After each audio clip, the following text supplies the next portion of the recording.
What's up, YouTube? 3 Pedal J back in the garage, and I want to show you guys how I go about setting this stuff up again.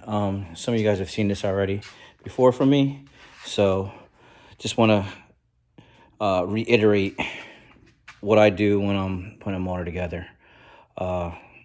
Stand by. Here I have my ARP maiden studs. They're not fully put in yet. Here, these are the front two. This is journal number 1. There are 5 journals that your crank bearings run on. And the first one is number 1, then number 2. And there, it's listed, if you can see it right there, number 2. That one has the number 1 on it right there. And it shows you an arrow showing it towards the front of the motor, which the front of the motor is this way. I just know it is. It's oriented that way. And then here's the back of the motor where if we can zoom in, we would be able to see that it says 6.4 on it. So I'm doing this one at a time. And what I'm using are Mopar factory replacement bearings. And I wanted to show you guys how this works. I have the part number here for this particular bearing. This is a 68262622AA, and that is a A. So what I want to show you guys, I don't know if it's going to show up good or not on the crankshaft. This was already sent to the machine shop. It was balanced with the rods and the pistons that I got. So what I'm trying to do here is I'm just trying to get this crank in because I don't want it on the floor, because I don't want to take a chance on it. But as much as I walk back and forth, falling. So if you look here, hopefully this is going to show up the way I need it to. On the crankshaft right here, it says A, A, B, B, B. So that's the 5 journals. So the first journal requires an A, the second journal requires an A, and then the last 3 journals require a B. I have Hellcat coated bearings here. So the first part number that I gave you is for an A, and as you can see, I'm doing this real time. Normally I would have probably done this already, but let's see if I got it. All right, so that's the top side bearing. And I'll show you what I mean by coated as well. So if you look at this bearing, you can see that it's not shiny. It has a little bit of a coating on it. It actually looks dull. This is an actual Hellcat bearing. So I'm going to be running Hellcat bearings because they're rated for boost. And as you guys know, Frankenstein has twin turbos, so we're trying to run boost with them. All right, so got this out. Sorry about all of them. So what you want to do is there's little tangs right there, and they go inside here for the groove, and then you push straight down and you get it so that that hole is 100% lined up. That provides the oiling. If that's off, bad things happen. You don't want that to ever be off. I am not getting crazy here. I am just setting the crank in. I gotta tighten all of this down to spec, make sure everything's good to go. So that is my plan for today. I'm just gonna set the crank in. So what we need to do is get some of the engine moly lube and assembly lube. I'm using Lucas oil this go round. In the past I've used comp.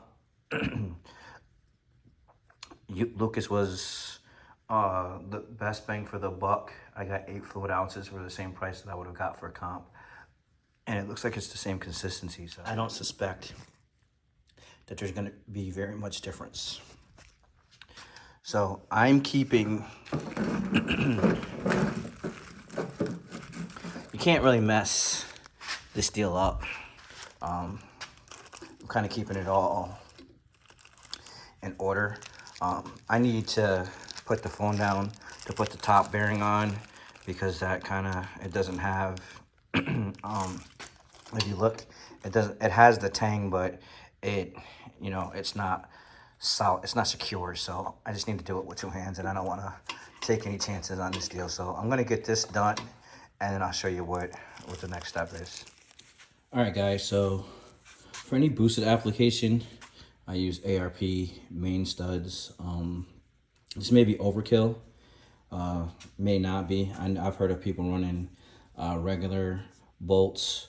ARP bolts are stock bolts for boosted applications. And on the 5.7, I actually ran stock bottom in, so I use stock bolts. But when you're using these ARP studs, you got to use this lube right here, this ARP lube. And you just apply it to the stud like this, and then rub it around. Obviously, I can't hold the camera and do this at the same time with it on camera for you guys to see, so I'll just kind of get it in there. And I like to use just like a little dab. As they say, a dab will do ya. So then it just kind of gets on there coated, and then it goes into the hole. You get it started. And then for these, I never personally use power tools. So I get out my wrench, my Allen wrench that I have, and I screw it in slow and steady so that I can feel if it gets caught up on anything. Once it stops, it bottoms out, then you're hearing it make a little bit of noise as we're forcing out whatever, all the air in there. So it's kind of tight that way. So then I switch it like so, and I give it a little quarter turn to get it tight. And then she's in there. As you can see, I've got all 10 of them in there. And then you can see it says the B, shows you the B, the B, the B, the A, and the A, which correlates to the crank right here. A, A, B, B. So A in the front, the first two, B in the back, like I mentioned before. So this guy is technically ready to drop in, minus some Lucas Oil lube. So we'll do that real quick. And then I gotta put the foam back down because the crankshafts are pretty heavy. And if you look, you know, you don't need to get crazy with it, but I don't want any issues. So you can never have too much pre-lubrication. I don't like to take any chances on a new build. So that's just me. And you just want to coat it all the way through.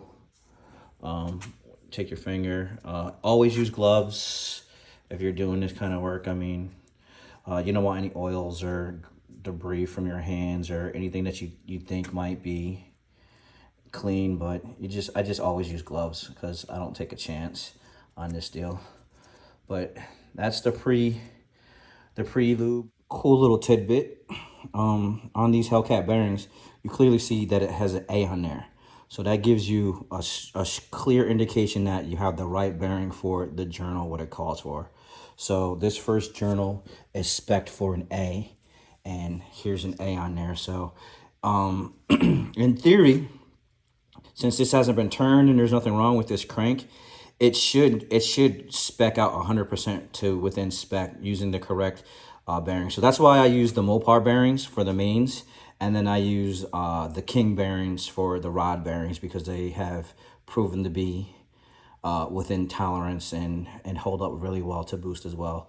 But for the main bearings, I always use a factory Mopar bearing. So just a little quick piece of advice there. Stand by. Here's another little thing you got to pay attention to: the thrust bearings. Here is the thrust bearing, one of them that came out of this motor.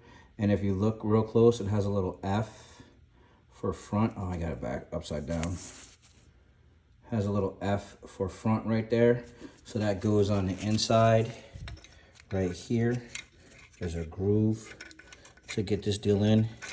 And you just kind of slide it in there. And you got to be careful so that it doesn't come out. They will fall out. So what I use is a oil catch can, and I can catch it and wipe it off or whatever. The back one, here's another one that I have here. It'll have the rear, it'll have the R for rear on it, and it sits just like that opposite. So that's what stops your thrust from moving forward and backwards for too much on the crankshaft. That kind of aligns it It's the thrust washers, but got to pay attention to those as well. So more to come. This crank up and sat in, and then I'll show you, you know, we lube up the main caps and slide them on, and then we'll throw a general torque on them. Like, I'll just run them down to keep them snug, and then I'll torque them later because it's getting late. So I'm gonna cut this one short after this. All right, more to come. All right, guys, crankshaft's in. Turns over very smoothly with ease by hand. I'm very satisfied with that. Light film of pre-lube is getting on there. Engine braking oil, assembly oil, whatever you want to call it, lube. I'm very, very happy. This crankshaft was checked out by Clinton Machine Shop, who I leverage for all of my machining work. In fact, my replacement 5.7 is getting machined there now. This will not be a budget build on that one. This one's actually getting some serious work done to it so that we can turn up the 5.7, and then when we break that one, this 6.4 will be the ultimate end goal. But I got all the parts for the 6.4 to complete the bottom end, so we're gonna knock that out in the next couple of days, just so that I'm not rushing. I don't want to rush anymore. Whenever I rush, I always forget something and something just goes amiss. So we're trying to avoid all of that. But all the journals on this have been cleaned and checked and inspected. Everything's fine. This thing's been balanced with the rods and the pistons that I have for it. So after we get it all situated, we'll torque the bottom end to spec, and then we'll go from there. So all that's left is just to throw some lube on the main caps, slide them into place, and just kind of get them snugged into place so that the crank doesn't fall out. But honestly, I'm not even flipping the engine back over so the crank won't fall out to begin with. Here we go.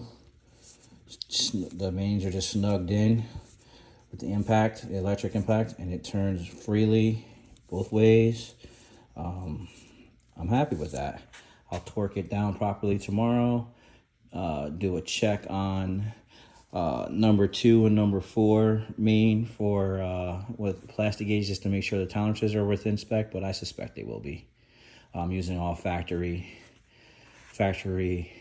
bearings which are the proper spec for this particular crank, so there shouldn't be anything out of the line. Like what I'm doing, please go ahead and click the like, subscribe, share, make some comments in the comment section so that I can get my YouTube presence up a little bit. I owe you guys a lot more content, so I'm gonna try to put some more stuff out.